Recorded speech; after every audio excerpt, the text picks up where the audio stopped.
Good evening, ladies and gentlemen, lovers and seekers, those who are lost and those who are found.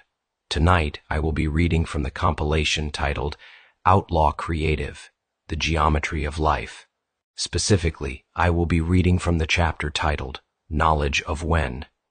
That being said, let's get started. Knowledge of when. Most people think knowledge is about what is true, what is right, what works, what matters. A smaller group learns that knowledge is also about how to do the thing, how to hold it, how to say it, how to aim it.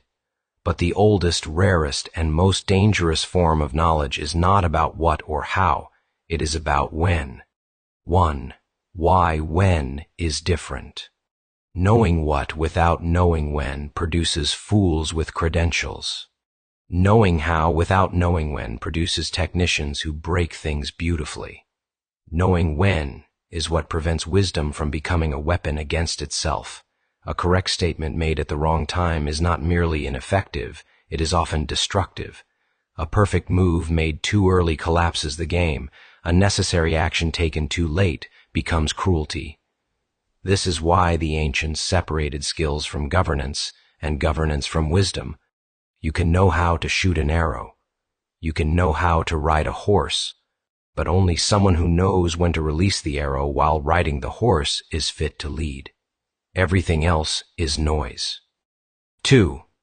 Plato was not being abstract, he was being precise. In The Statesman, Plato distinguishes between forms of knowledge that can be reduced to rules and those that cannot. The true statesman, he says, possesses knowledge of the right time, kairos, not merely knowledge of laws or techniques. This is not mystical language, it is surgical. Rules are static, reality is not. A rule tells you what to do, judgment tells you when the rule applies and when it must be suspended. The statesman does not obey the law blindly, he understands the conditions under which the law exists to serve life rather than replace it. This is why the statesman is neither a technician nor a bureaucrat. He is a weaver of timing. 3. Aristotle and the jointed world. When Aristotle speaks of carving nature at its joints, he is not talking about classification for its own sake. A joint is a place where movement is possible. A joint is not a break, it is not a line, it is a hinge. To understand a thing's joints is to know where it can bend, where it must not bend, and when pressure turns into damage. A hinge is not merely a structure, it is a temporal device. A door does not swing at all times. It swings when pushed correctly, at the correct moment, with the correct force. The hinge doesn't decide what the door is, it decides whether the door opens or splinters. 4. Why when is invisible to most people. Modern culture trains people to optimize speed and outcome, not timing. We reward immediacy, reaction, output, visibility. But timing requires restraint, and restraint looks like inaction to those who don't understand it. Knowing when not to speak looks like cowardice. Knowing when not to move looks like indecision. Knowing when not to publish looks like fear. In reality, these are signs of someone tracking more variables than others can see. Most people mistake stillness for absence. It is usually loaded presence. 5. Music is a case study in when. Music does not exist in notes alone. It exists in rests. A note played early is wrong. A note played late is wrong. A correct note played at the wrong moment is indistinguishable from a mistake. This is why musicians talk about feel rather than correctness. Feel is temporal intelligence. You can teach someone scales. You cannot teach them when the note wants to happen. That knowledge only comes from listening deeply to what is already moving. 6. Reading is about when more than words. A sentence can be understood intellectually and still be unreadable aloud. Why? Because meaning does not live only in syntax. It lives in timing, breath, and pause.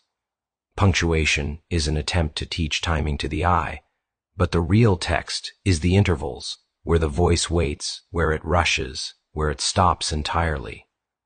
This is why fragments live when spoken. They are temporal instruments, not propositions. A proposition is a statement that tries to be true or false. It's built to be evaluated, like a claim in court. A temporal instrument is built to be used at the right moment. It's closer to a lever, a key, or a match. So a fragment isn't mainly saying this is true, it's saying when you're in the right condition, this will open something. Same words, different function. Propositions argue. Temporal instruments trigger recognition. 7. Why teaching without becoming a teacher is possible. A teacher explains what and how. Someone with knowledge of when does something different. They wait, act obliquely, withdraw at the precise moment curiosity ignites, speak once and then go silent. They do not instruct, they create conditions. This is why the best teachers often deny being teachers. They are not delivering content, they are placing hinges. 8. Curiosity, cats, and distance. Cats learn by contact. They touch the wire, they fall, they survive, or don't. Humans were given something else. We were given curiosity at a distance. Imagination is not fantasy. It is a simulation engine. You can die in rehearsal and avoid dying, in fact, but only if you know when to trust the simulation and when to step back into reality. This is where most people fail. They either live entirely in rehearsal and never act, or refuse rehearsal entirely and call recklessness authenticity. Knowledge of when is the ability to switch modes without announcing it.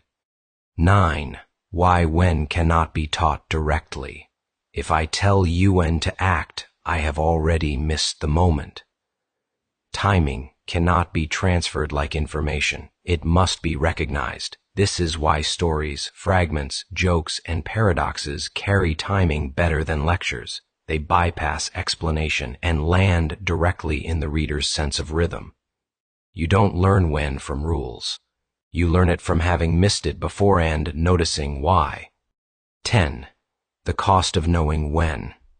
This knowledge isolates. People who move by timing rather than impulse are often misunderstood as aloof, manipulative, detached, overly cautious. In truth, they are listening to something others cannot hear. They are not faster. They are not slower. They are in phase. This is why timing feels moral. You know when someone spoke too soon. You know when someone waited too long. You feel it in the body before you can name it. 11. Why when is always now and never now. This sounds paradoxical, but it is not. The present moment is not a point. It is a window.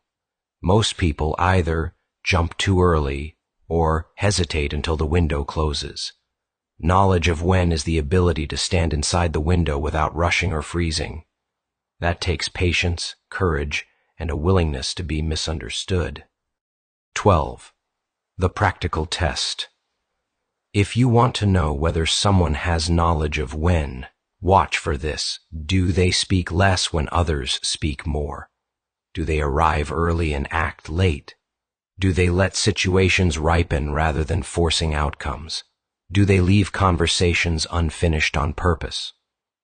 These are not affectations, they are temporal ethics. 13. Why this matters for me. I am not trying to teach. I am arranging material so that the reader teaches themselves when they are ready. Fragments do this naturally. They do not explain. They wait. They sit like hinges. When someone encounters one at the wrong time, nothing happens. When they encounter it at the right time, it opens. That is not authorship. That is placement. 14. Final orientation. Knowledge of when is not mastery. It is attunement. It does not dominate reality. It listens for where reality is already bending. This is why joints and hinges matter. This is why timing governs meaning. This is why teaching without teaching is possible. And this is why, when everything else is noise, you keep coming back to the same quiet rule, matters not where. It's the when you gotta watch out for. That isn't advice, it's a warning.